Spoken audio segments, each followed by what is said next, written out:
Hi there. I'm Cindy Linden, and this is the Cook Along podcast. We're going to do something very, very different today. And even if you've never cooked with me before, you might want to do this one with me because it just takes a few ingredients, and then you can sit back and chill. Let me tell you what happened. I have this wonderful recipe I want to do, and I had planned to do it. I got all the ingredients for it. It's a pumpkin Alfredo with fettuccine and a little shredded chicken and some mushrooms, and it's incredibly creamy and very cheesy, and I have all the stuff ready to go. The only thing is, I need people to serve it to, and I thought I had 4 people who would eat it for dinner. But one by one, those people let me know they had other things to do. And so I have postponed that. And so here I am, alone, by myself. And what's a person to do except drink?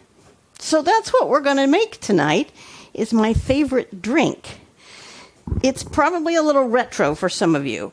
And it would probably be best if it was a margarita, because margaritas never go out of style. But it's not a margarita. I'm making a whiskey sour. I'm kind of a lightweight, don't drink a ton of alcohol, so I make it a little bit less strong than you might want to, but I'll tell you what the proportions are. I also use a blended whiskey, blended Canadian. I use Black Velvet, which I understand some people regard as kind of a feminine appeal kind of whiskey. And all I can tell you is that I'm female and I like this better than most whiskeys because it's just a little softer, whatever that means. It just is somehow a little less edgy to me.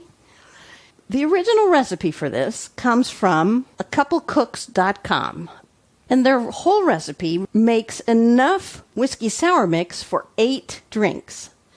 I am not going to do that because I think I should just have one because, as I said, I'm a lightweight. I don't need 8 of them.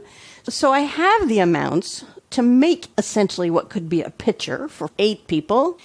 And I will put the measurements for that on my website, thecookalongpodcast.com. But for right now, the measurements I'm going to give you are for a single glass, a single whiskey sour, which is why I thought you might want to make this along with me. Because leave no trace. You know, when you're done, it's all gone and nobody knows you did it. This recipe I have chosen because it's a little easier than most whiskey sour recipes that you might find. Almost all whiskey sour recipes, and in fact many mixed drink recipes, period, use a simple syrup, which you have to make. And it's a simple thing to do, obviously, by the name. It's just equal amounts of water and sugar, and you boil it until the sugar's all melted up in the water. And then you cool it, and then you use it in the drinks. Or you can also use it to make lemonade. My feeling is that it's too sweet, oddly enough, and too simple. I'm always a little disappointed. It's hard for me to describe, but it's like there's no depth or interest to it. It just sort of sits there sweet and happens to be in liquid form. And so to me, it's not terribly interesting, and it's a nuisance. And then you have this hot syrup because you just made it, and you can't have your drink until it cools down. And it just seems like a lot of work to me. So this recipe uses the following ingredients. 2 ounces of whiskey, that's 4 tablespoons if you don't have a way to measure 2 ounces. 1 ounce of fresh lemon juice, that's 2 tablespoons. And let me tell you about the lemon juice. There are other ways to do this. Minute Maid makes a lemon juice that comes frozen in a squeeze bottle, and you simply put it in your refrigerator and it defrosts, and you have essentially fresh lemon juice whenever you want it. And yes, it's from concentrate, but it's always there, it's always fresh tasting, and it's always in your fridge. You can also squeeze a regular lemon. 2 tablespoons is about the juice of 1 lemon. Or you could go pick up a bunch of lemons because they're cheaper that way. Sometimes you can buy them in a mesh bag and bring them home and juice them all at the same time and put them into ice cube trays and then freeze it so that you always have ice cubes of lemon juice, which of course has a double benefit that it's always in your house. Oh, a triple benefit. It's always already squeezed. It's always real lemon juice. And it's already cold, so it's going to help your drink be nice and frosty. So I guess that's 4 benefits. The next thing you need is maple syrup. Now you can use simple syrup if you already have some in your house that you've already made. I really like the maple syrup in it. There's just a little je ne sais quoi about it. There's just a little something. You can't define it. You can't taste the maple. But it sweetens in a way that's a little more complex and a little more, I think, interesting. That's the whole drink. You need ice for serving and a sour, whether it's a rum sour or a whiskey sour.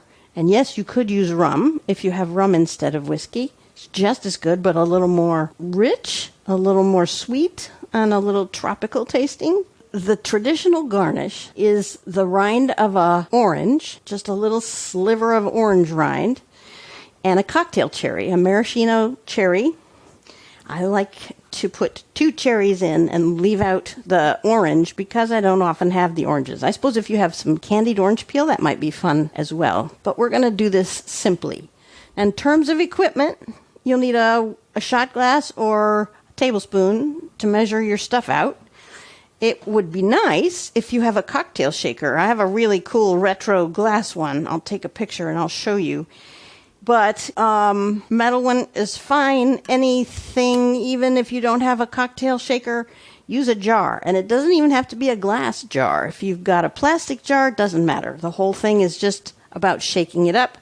And the cocktail shaker is for purists and hobbyists and those of us who just think they're cool. Now, the recipe itself couldn't be any easier. You just take each of the things that I just told you about and put it into the shaker. So let's start with the ice. The amount of ice you put in here kind of depends on how much you want it diluted. Like I said, I'm a lightweight, so more ice is better for me because I want it to melt a little bit. On the other hand, my lemon juice is already ice cubes. So maybe, I think I'm just going to put 2. I'm just going to put 2 in. And then we're going to start adding things. So 2 ounces or 4 tablespoons of whiskey. I think I'm only going to use 1 ounce. I just think it's smarter. And then I'm going to replace the 2nd ounce with some water, some cool water. Most of you probably won't want to do this. You just want that good whiskey richness in there. And then the 2 tablespoons of lemon juice. And I am fortunate enough to have mine in the ice cubes I told you about, in cubes. They are about 2 tablespoons each, so I'm just dropping one of those in there. And then 1.5 tablespoons, or 3/4 of an ounce. I'm going to use the tablespoon, which I'm filling with real maple syrup. I don't recommend that you use that other stuff, you know, that plastic kind that comes from the store that says maple flavored syrup, because it's just thick and too thick for this, and who knows what else is in there. So if you can find some real maple syrup and just keep it on hand, it's useful in other things. I use real maple syrup in cookies. In fact, there's a lovely cookie recipe called flourless almond butter cookies, which are flourless almond butter chocolate chip cookies, maybe? At any rate, they do have chocolate chips in them. They're on the website if you're looking for them, or you can find it in your regular podcast app under the Cooking Along podcast. Real maple syrup should be kept in the refrigerator also once it's opened. So there you have another cold thing already ready to go. See, this gets easier and easier. So here's what I got in here, okay? I got 2 ice cubes, 1 ounce of whiskey, 1 ounce of water, 2 tablespoons of lemon juice in the form of an ice cube, and 1.5 tablespoons of maple syrup. And then you just shake it. Now, some people like their whiskey sour blended. I suppose you could do that. It would make it a lot thinner and would have a lot more ice to make that happen. Plus, I have no blender right now, so I could do it in a food processor, but that doesn't seem like a good idea. My blender died, as blenders tend to do. Now you could put ice in the glass and pour this over that ice. If you're doing it in a highball glass, you probably want to put ice in there just because it helps it look like it fills the glass better. There are actually glasses called sour glasses, made especially for rum sours and whiskey sours, and that's what I'm using today. Because I happen to have them. I have a kind of a problem with thrift store glassware. I spend a lot of time in thrift stores in the glassware aisle and coming home with things I don't really need, but things that are nonetheless really cool. Now, the strainer in the top of your cocktail shaker is part of the reason you use a cocktail shaker. And if you used a jar, you're going to want to somehow strain out the lumps of ice. It should be just enough to pretty much fill your sour glass. And then I'm dropping in 2 cherries, and that's the whole recipe.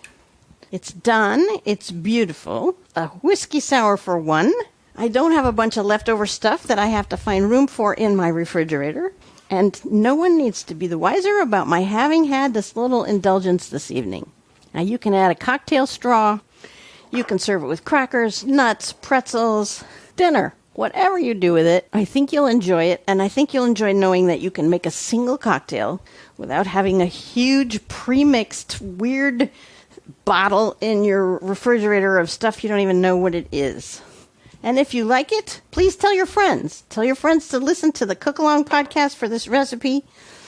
You might go peek at my Patreon website where you can contribute to what I'm doing here. And while I hesitate to call this actually cooking, I still want to say, until next time, happy cooking.